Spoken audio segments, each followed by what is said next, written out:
It's great to have a chance to talk with our guests on the theme of mobilizing.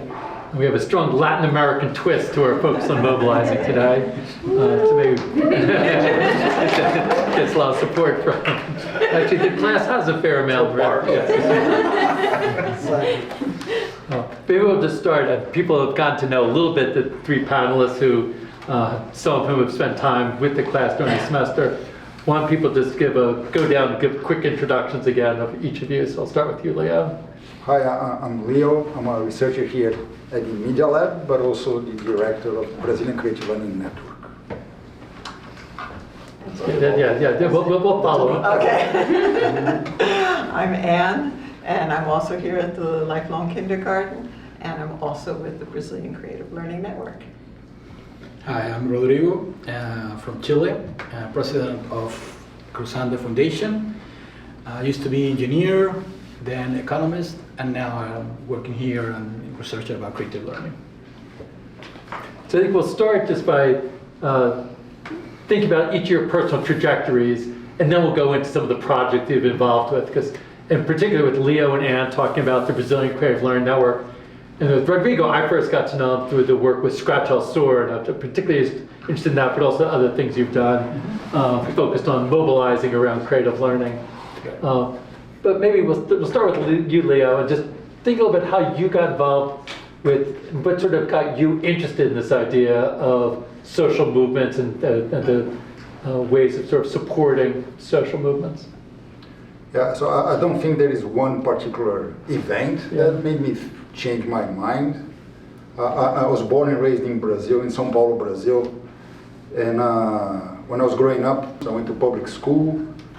But around fourth grade, I think the situation in São Paulo started to change, become much more violent and things, end up moving to a private school. And the place where my public school was not safe to walk by there. And so I always got stricken by this sort of gap, social economic gap that you have in Brazil. And then growing up, I wanted to do something about that. I started in computer science. I worked in telecom for several years in Europe.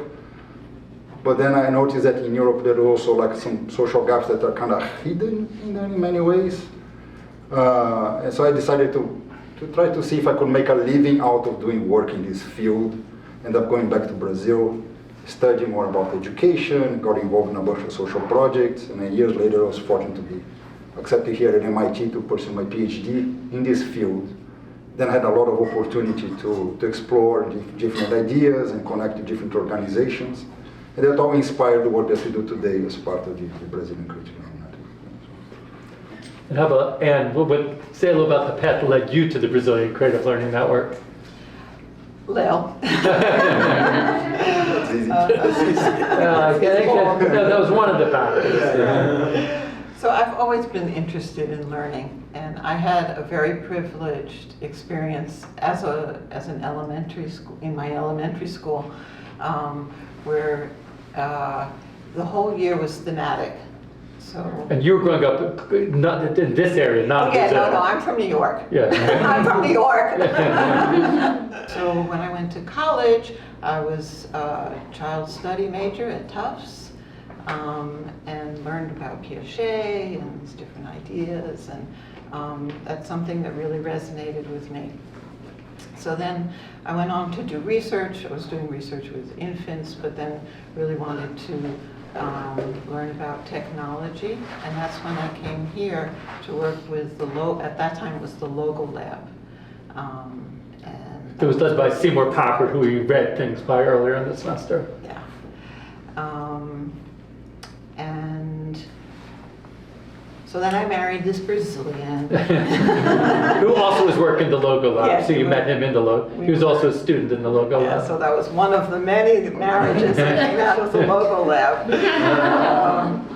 And so I lived in Brazil for 34 years and doing a bunch of different things, working in schools, doing teacher development, and then more recently working with community organizations, always kind of in the research field. And then I came back to the US, and they'll say, well, wouldn't you like to help us with the Brazilian Creative Learning Network? And that was to help with the fellowship program that we've been writing about. And that was something that really resonated with me, to work very intensely with individuals who were, had a mission and had really something that they wanted to achieve, and I could help them develop their ideas and enact them. That's a position that I feel I am an innate facilitator of other people's dreams. That's what I feel good at, and so that's how I'm here. Now you, Rodrigo, so talk about a little bit about your journey. Yeah, thank you. Well, I first studied environment and at the university level in undergrad because I like in Chile. In Chile, yeah, I grew up in Chile, Venezuela, and Colombia, and I said, look, I like to learn about climate, the forestry, and this kind of thing. But then in the third year, I realized that this undergrad was for do exactly the opposite that I thought you have to do with the forest. Right. So I talked with my family. I said, look, I don't like these things. So my father said, well, you have time. You're gonna switch to another undergrad. It's up to you. It's gonna be more time, but we support you. My father and my mother both are teachers. And then I said, okay, let's study engineer.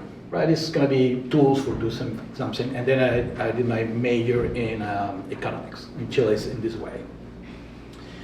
And we were in a dictatorship in Chile under Pinochet rules, and there is no many possibilities in Chile. 50% of our population were living under poverty.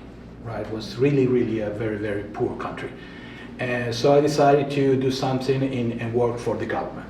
Right, and the government now they're paying very well, but at the time it's pretty bad. Right? But so look, let's go to the government and work for the government. So we create several projects, and in the end, I work for the Ministry of Labor, the Ministry of Economy, and they said, look, I want to go to the Ministry of Education. A friend of mine, graduate from Harvard, a Jesuit priest, say you should go and work in education.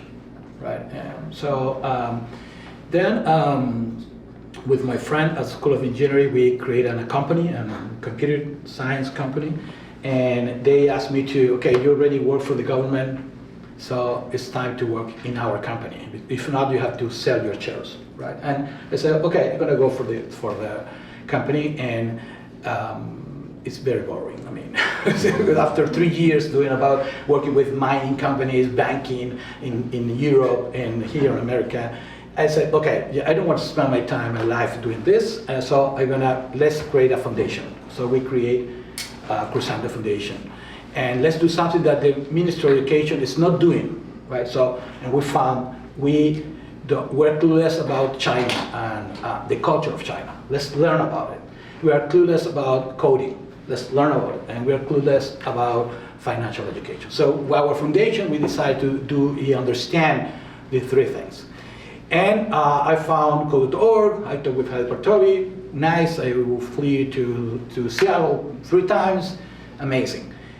But in one school in a very poor area, I found Scratch in Chile. I said, what is this Scratch? I didn't know about that. So I started doing research. I saw a Scratch conference. I met Leo here in the first Scratch conference, as well as Mitch. And so we have to switch and go, put more importance to creative learning instead of just computer science or coding, right? That's why we created the foundation. We translated Karen Brennan guides about computing. We create different things, right? And in order to do something and mobilize, you have to know. You have to know exactly what are you doing. That's why this year I asked Mitch, can I go there for 1 year to learn more about the soul, the ideas? So that's why I can then go back to Latin America and mobilize more people there. With the beginning of the Brazilian Creative Learning Network, I do remember, actually we were approached by, there's a big educational foundation in Brazil, the Lemon Foundation, that approached us about sort of doing some initiative there. But they had some different things in mind than what you had in mind. So, and because there was this foundation from Brazil, I thought, Leo's gonna be the perfect person. So we brought Leo in and to talk to them. But maybe you can tell the story about what it is that they were looking for, but also the vision that you had and what you talked to them about. Yeah, so that was about 2015. At that time, Lemon Foundation was trying to bring like education innovation to Brazil. So they had a partnership with Khan Academy, for instance, and they managed to localize all the videos of Khan Academy to Brazil. And they were connecting with different universities around the world, and they heard about Scratch. And they thought it would be nice to bring Scratch to Brazil. So they came to talk to us, and then I thought, oh, very cool that you're interested in bringing Scratch to our country. But in our experience, we noticed that there are many initiatives around the world that focus too much on Scratch per se as a tool, not on the ideas that led to the creation of Scratch, which is creative learning. So in the case of Brazil, it might be better to focus on those ideas first. Especially in a country where not many people have access to technology, perhaps it would be nice to try to connect the people that are already doing things in education that are aligned with the spirit of creative learning, and then we see what to do about Scratch. And those are some of the foundations that end up leading to the Brazilian Creative Learning Network. Unfortunately, they bought that idea. Not all foundations will take the ideas when you suggest that. They sometimes have their own view, but fortunately, they saw this as valuable to be able to think more broadly that way. So they really supported the idea of focusing on creative learning.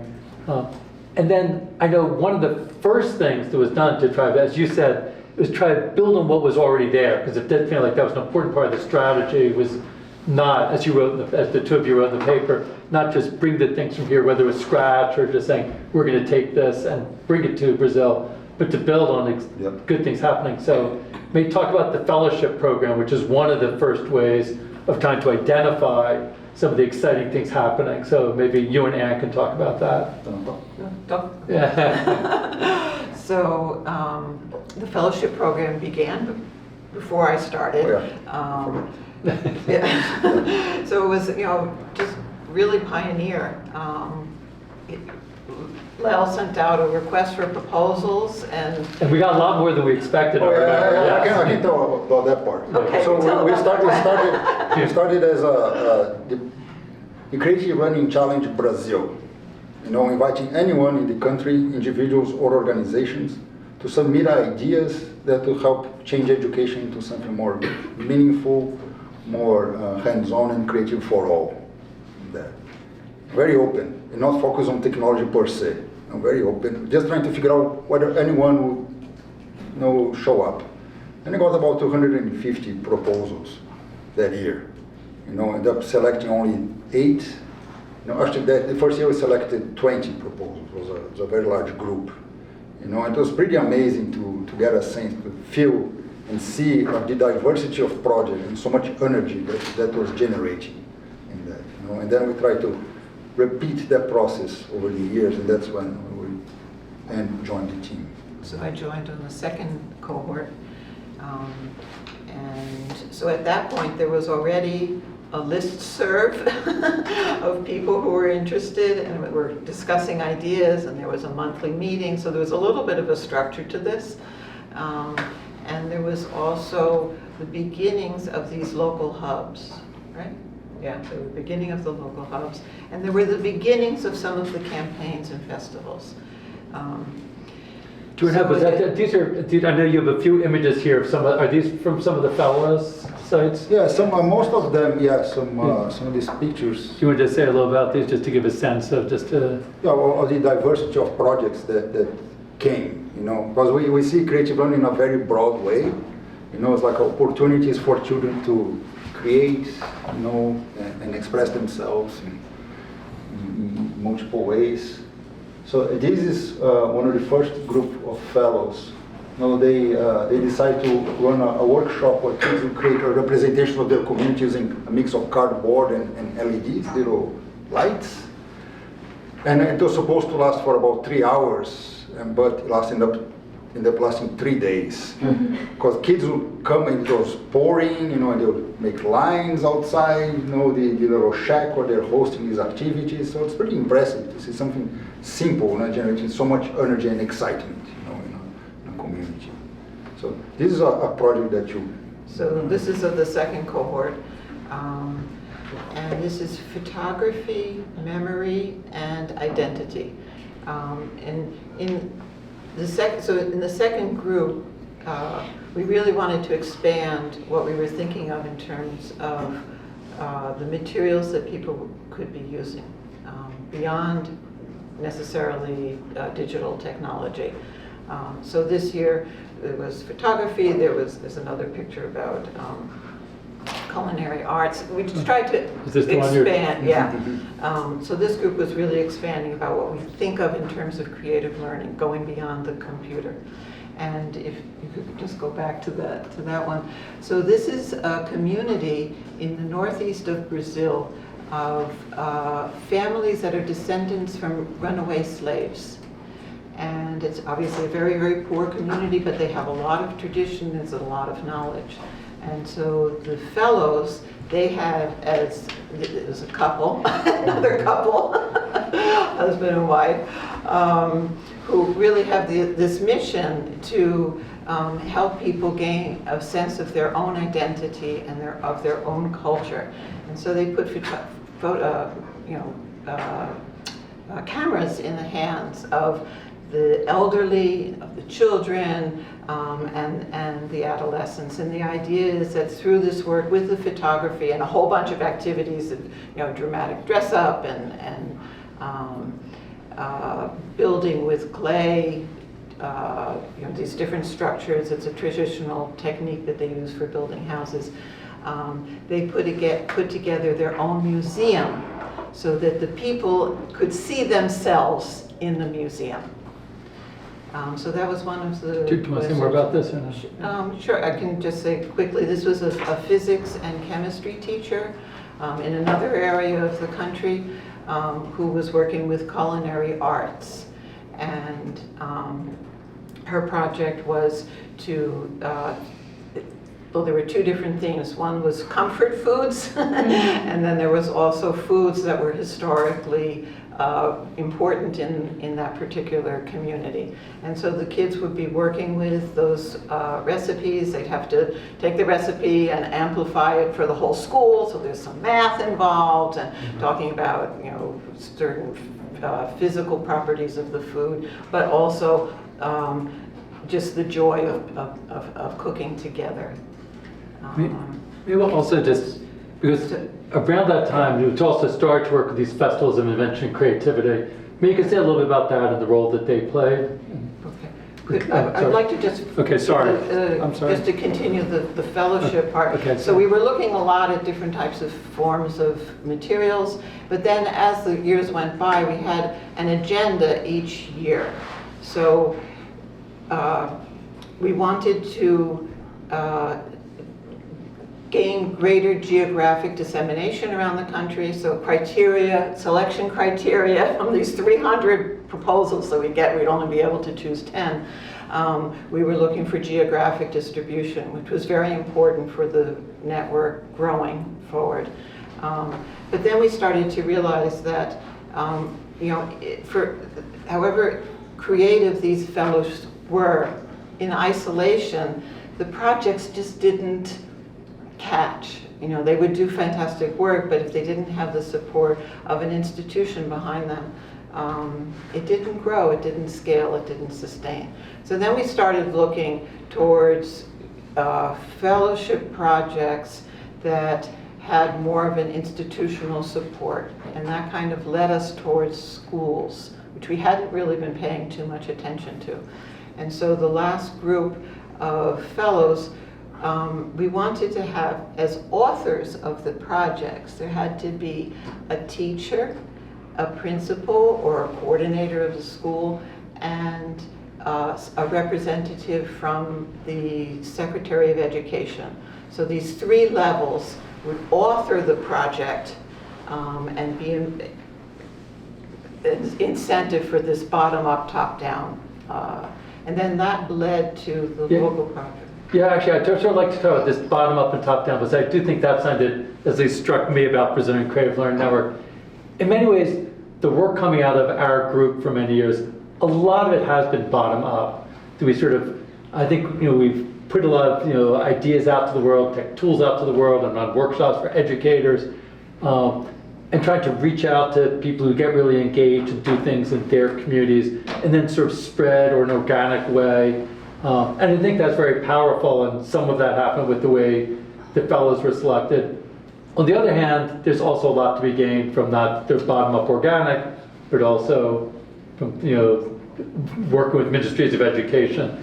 I think I've always been skeptical about that if you only do that, because we've seen too many cases where if you just work with the ministries, and then they bring something down to the schools, and the teachers don't care about it, it's not going to do. But maybe you can talk a little about this sort of connection of bottom up and top down, and where you've tried to bring those together. I think we need to manage the entire ecosystem for this change to happen, not just any single piece of the puzzle is enabled to effect change, the kind of sustainable change you like to see happening. And the thing is that there are so many people that want to contribute from these different levels, so the more, the better, in this sense. So like for a teacher to be able to run an activity just like this one that we had, may not require much in terms of materials, but it's in terms of training and support for the teacher. It's something in terms of opening space in the school so that the teacher can try those ideas. If the teacher wants to connect the kids, what's happening outside the school, and connect the community and other parts in that. If you want to assess this in a way using portfolios or other techniques, you might need some special tools for that. End up mobilizing everybody, for these simple activities to happen there, including these decision makers. And unfortunately, there are many decision makers that are truly interested in affecting change in there. One of the guiding principles of our network is that we don't want to convince anybody. We want to start by working with those that already believe in these new ideas. Because if you're to spend time trying to convince people, it's really hard. But is it right? I do think to a certain extent, some of the policymakers, I think, were sort of, quote, convinced because of the grassroots things that you did. I remember when maybe the first minister that you brought to the lab, I think it was from Sao Paulo, and I think, if I remember right, he had been sort of inspired by what he saw as sort of the festivals and events that had been growing up through the Brazilian Creative Learning Network. So I do think actually making those things happen on the ground and the grassroots helped convince them. Is that right? Yeah, because if you want to say, we want to change your school into something more hands-on and creative, that's very abstract. But if you show them that there are already examples that are happening within their own school systems, that's possible. I mean, there's no question that this thing is possible and doable within their own environments. So then they say, I didn't know that was possible, or that was happening already. And so let's try to identify these pathfinders, these innovators from within this school system. Let's try to connect them together. Let's bring them to stage. Let's recognize their work. And hopefully they will inspire, they'll feel empowered by that, and also inspire others to try the same things. That's the little engine that moves the Brazilian Creative Learning Network. Identifying people, connecting them together, and amplifying the work so that they end up inspiring new ones, so on and so forth. And how, the last few years you did a lot of work with schools across the country. Maybe you could say more about how those different levels work together. So I think the baseline is that a lot of schools are failed, and these administrators realize that they have a problem on their hands. And so they're really searching for something new. So that's kind of the background that gives a certain amount of openness.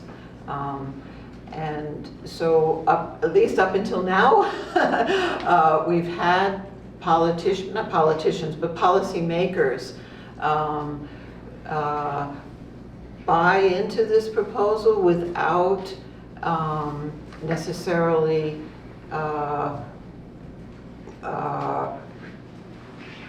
requiring outputs in terms of standardized testing and that sort of thing. So when they see the the level of enthusiasm and involvement of your teachers, or, and this is very important, teachers from a neighboring school system. When you put all these people together, sometimes the principal will pay more attention to a teacher from another school than their own teachers. You know, so when you have that synergy going on, it's very powerful. And no, go ahead. But maybe let's bring Rodrigo in. I think you've probably seen some similar dynamics in some of the things that you've worked on in different projects, both in Chile and across Latin America and other places. Maybe you can talk about some of this the picture that with yeah, I thought that the top down was talking with the president of the republic, and we did it. And Mr. The 30, yeah. This gentleman is the president of the republic. Yeah, the minister of education. We talked with them, and they decided to, in a TV show on the news, say we are going to use Scratch. Wow. Right. And this is very powerful for school, for what? Scratch, what is this? So people started, asking about this. But then we realized that the real power is not the politician, because they have the political cycle is shorter than the education cycle. So then, the advice is, okay, this is good, right, but show me what is going to be the result, the output. What can I show in 2 more years? By the end of this year. By the end of the year? Well, I don't know. Let's try.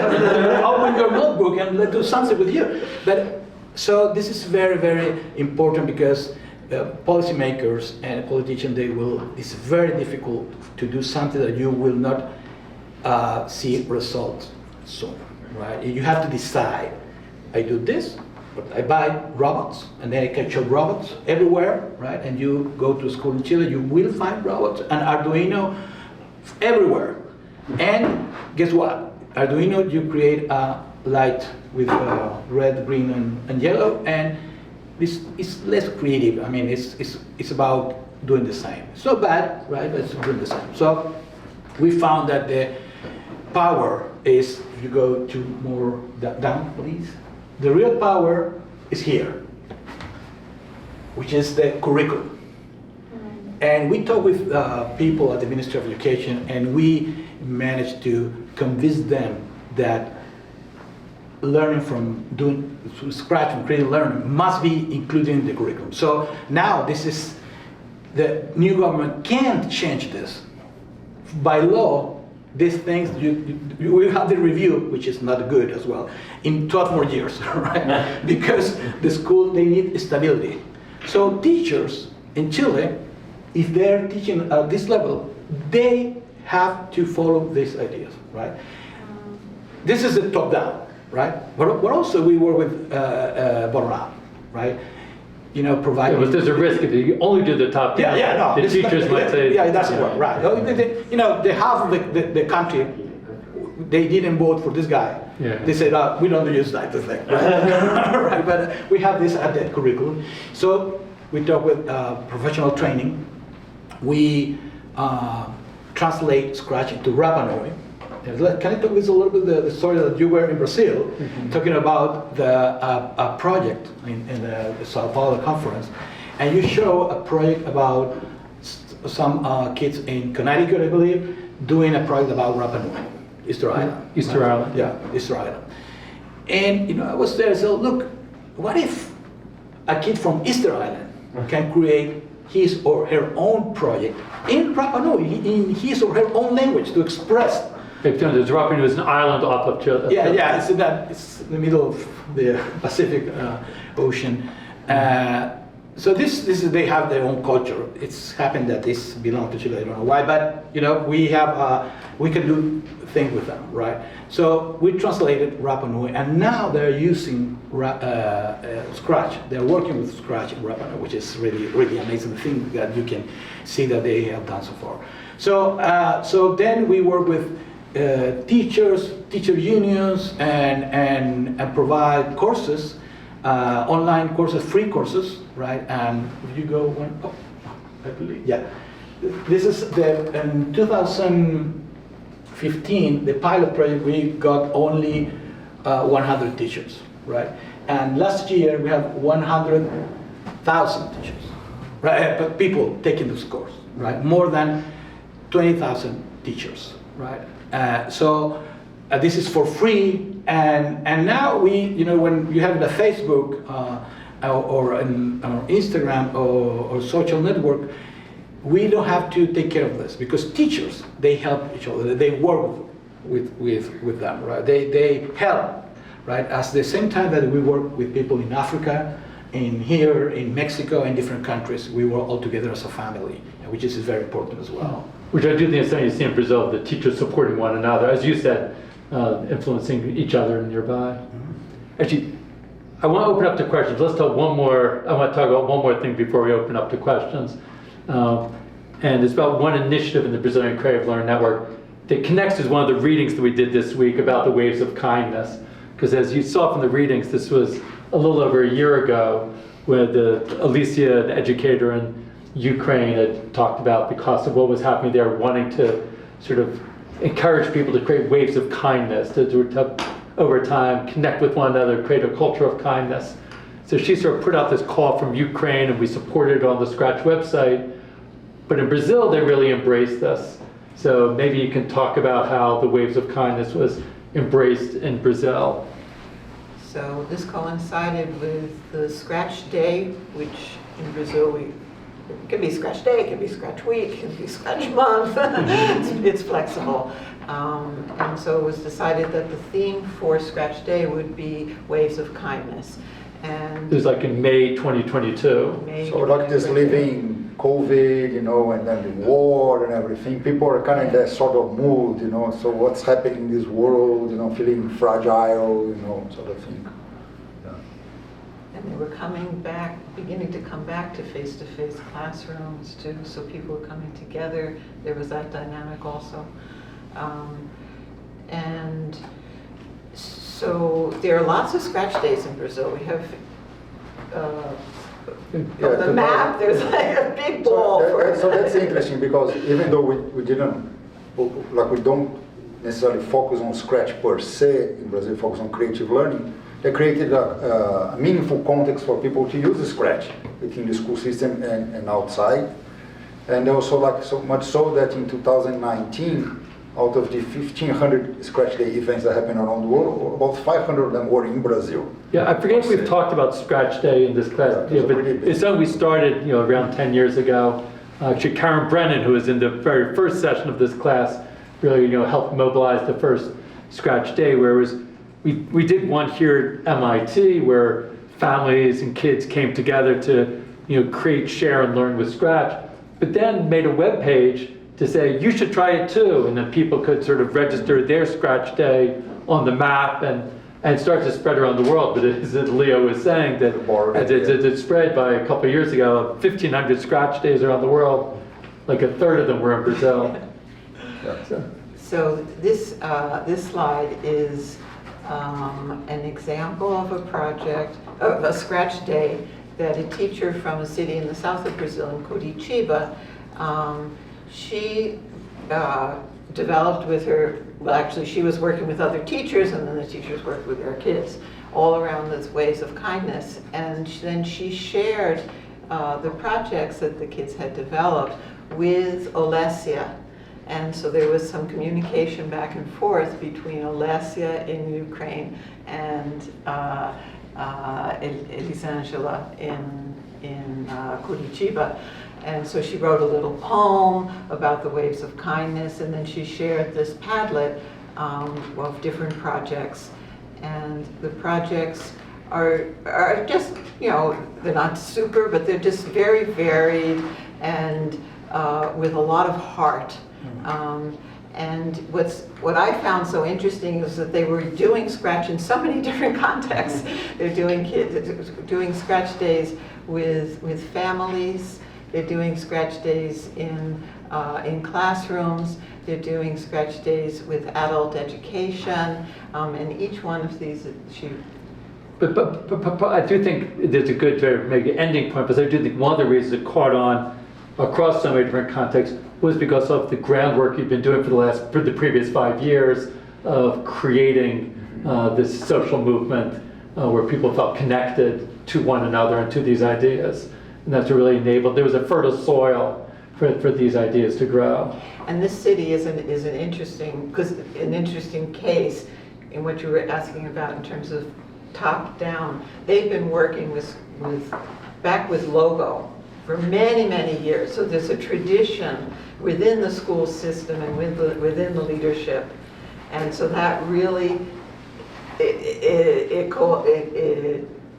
a synergy. Yeah. There's a synergy. It takes a while to construct that.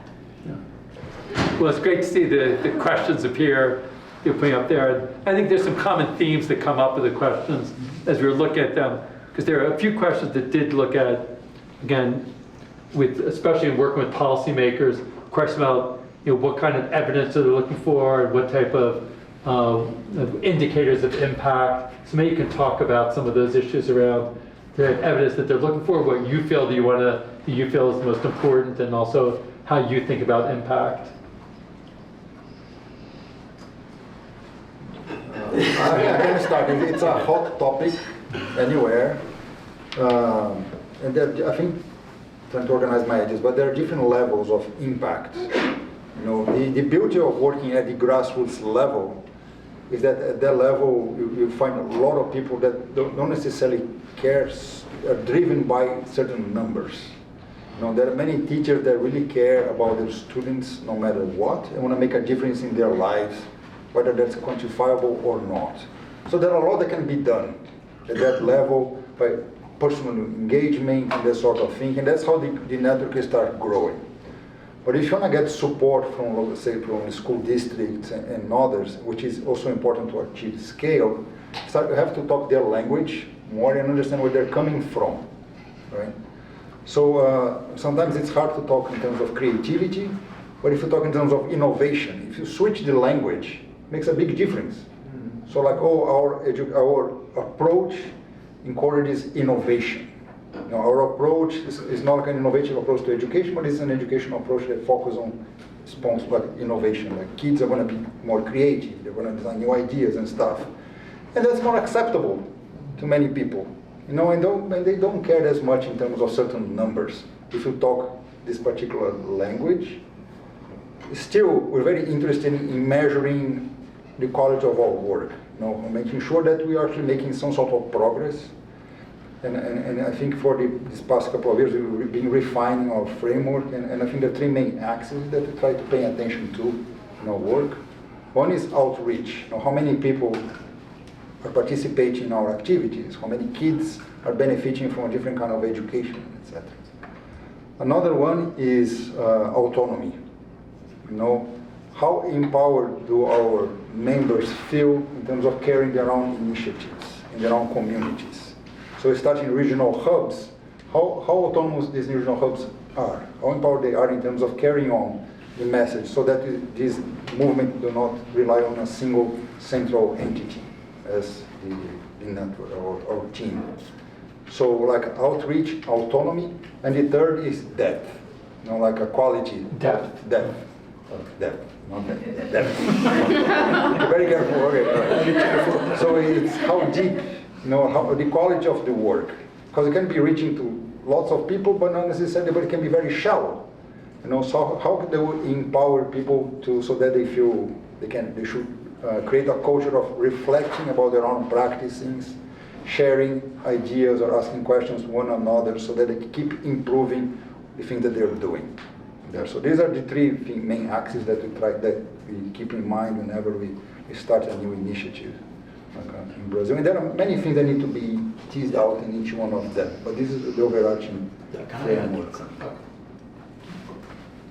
Go ahead. But I know, Anne, you've thought a lot about the evidence in the context of Brazilian schools and Brazilian creative learning, the Brazilian schools, the Creative Schools Project. So it's really difficult when you start to, when policy leaders are looking for impact in terms of student learning, i.e. test scores, and when that's put on a short time scale, because obviously, doing activities like Creative Village or the magazine cover is not going to necessarily have a direct outcome on improved math scores in a month. That's. However, schools in Brazil are having, and I think worldwide, coming out of COVID, there was a lot of children have abandoned schools. So just the idea when we talk about engaging learners in the school system, that's huge. That they're coming to school and they're excited about being there and they're invested in the projects that they're working in. If we can show that those kinds of engagements, that's, for me anyway, that's a meaningful measure of outcome that we can provide. In order to get that, you need to have teachers that are understanding the ideas and are also engaged in this proposal. So that's something that's a little bit easier to measure in terms of teacher participation, in terms of teachers feeling that a particular workshop is relevant for their activities. That they can find ways to use whatever workshop or whatever materials that are being shared in their course subjects. We can measure all of the different examples that teachers are producing and sharing on our website. We have a portal that teachers can upload what they're doing, and then they can talk about it between themselves in terms of, oh, I did that activity, but I did it a little differently. And so all of that movement by teachers is an indicator of engagement at the teacher level. So I think that those are areas that we can measure and make our case. Student learning, I believe that over time, yes, the test scores are going to go up. Not because we train them, or maybe you have to do a class of, okay, this is how you do a multiple choice test, and that's how there's certain techniques for taking multiple choice tests, but the knowledge behind that will grow over time. But it takes time. And if children are becoming more curious, if they have questions, if they look for information, if they come with something from home and then they want to explore this more, those are active citizens, active learners for the rest of their lives. Yeah, I like this question because Carmelo, we were talking at the dinner about the same question. It's very difficult. In my experience, I believe that you have four kinds of policymakers: non-believers, believers, people who take an action, and people who promote a value. Non-believers is pretty hard because they don't believe that it works, right? Like when you have a policy in order to avoid smoking, you have somebody, smoking is not bad, so it's no way to change it. It's very difficult, right? Then you have people, they believe that it's very good to have this kind of policy, but really I don't have time, I don't have money, and yeah, but I'm with you. This is right. Then you have people that they take an action and they say, look, we're going to do something. Let's think very big. Let's start very small, right? And then you have people that they call you. They say, oh, you are in the creative learning thing, so let's work together, right? And in my experience, I have deal with these four kinds of policymakers, and this is always a good challenge anyway. Right? And when they ask for evidence, I was thinking about when our conversation with Carmelo said, sometimes you say, okay, how much money would you like to spend to get evidence? Because the evidence is not free. It's not for free. Right? If you have time, we can do a longitudinal study, which is expensive and it takes 10 years, 20 years. Right? If you don't have time, and you have money, we can do a survey, right? But also, important thing that this is a theory behind. This is not from the nothing, right? It's a theory behind, and there's a lot of research in other countries, like, so because we have an isomorphism in the education. You see a school here is not that different than a school in Chile or in Nepal, or the structure is going to be about the same, right? And the resources, not this, of course not, but the structure is about the same. So we have a bunch of papers saying that it works, right? And the problem is that we had one time one minister of education that for him was, I don't need evidence. I do believe that it's good. But in 2 months, he said, look, people from Minister of Finance are asking for evidence. So we better have a plan. Right? I can talk with the president, I can defend this project, but at least we have to have something. So first, the attendance. We have workshop, what is the percentage of attendance? Second, do they like it? Third, do they learn something? Fourth, are they using what they learn? And 5, it is useful for the future. So we can have this kind of 5 questions, and I want to deal with them. So I don't need sophisticated things, but at least I have to have this information, right?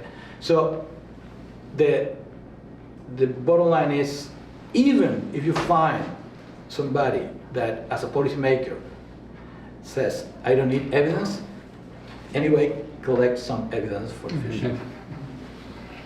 Because even if they don't need it, somebody might tell them that they need it. Let's take one more question. This one here about how did your team respond to resistance or skepticism? I'm thinking especially about many schools in the Global South are now focusing on STEM, but not a more creative approach towards it. Reggie, who asked that question? Do you want to say more about it?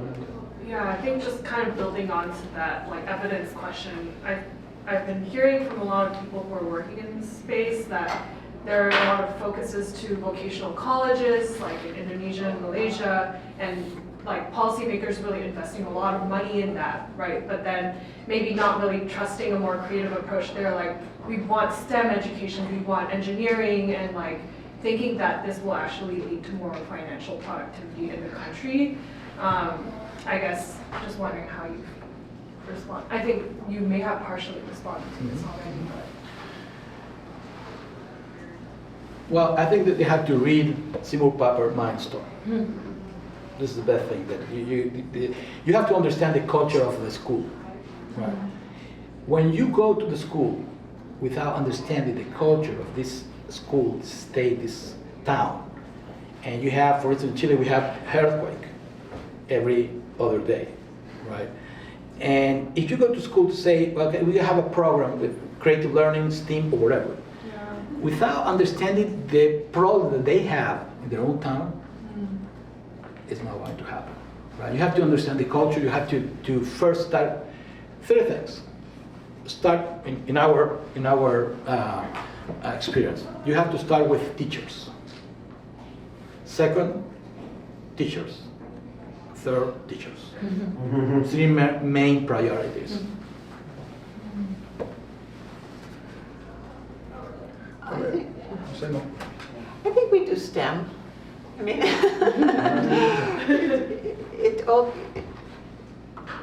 the actual subject doesn't really matter too much. The idea is putting the control in the hands of the child and to be able to investigate questions that are important to the child. If that's involved with an engineering project, great. So I don't see an incompatibility. Like we right from the beginning, we try to avoid that, because one of the guiding principles of our network is to work with people that already believe in these ideas and see how far you can go. Because we believe that by working with these people, we might be able to go farther and be able to come up with cases and that might inspire even the more skeptical ones. If you try to convince the skepticals at first, you're not going to go very far. We'll spend a lot of time and resources. So, and that's been working for us. Like in the first year, we started with like a small mailing list, like 8 people. At the end of the year, I had like 800. Switched to a discussion forum, because the mailing list wasn't enough. And when they got to 4,000 people, we had to switch and start building our portal. We have like 11,000 people in our portal, and many more organizing in hubs around Brazil. So that's a proof that the people are interested in the ideas. So there's a lot of progress we can be making in order to build the evidence that we believe is meaningful to support our case for the next stage in there. And when people focus on STEM, traditionally I think they keep separating, they still separate the different ladders of the word, you know. So let's work with science in one class, technology in another one, engineering or math, separate ways. And I think in creative learning we try to integrate these things together in a framework that encourages creativity and innovation in a certain way. So a lot depends on how you explain or tell the story in there. But a lot of those initiatives, they're really fragmented. And teachers, they teach the way that they were taught, right? So if you talk about creative learning, but I have my own way to teach, it's going to be very difficult anyways. So in order to mobilize, we have a contest for the pre-service teachers to work in creative learning before they graduate, right? And this year is only for Latin America, but next year is going to be international, right? Worldwide. So you're more welcome to submit your thesis. Well, maybe that's a good point to end at. So again, I want to give big appreciation to Leo, Anna, and Rodrigo.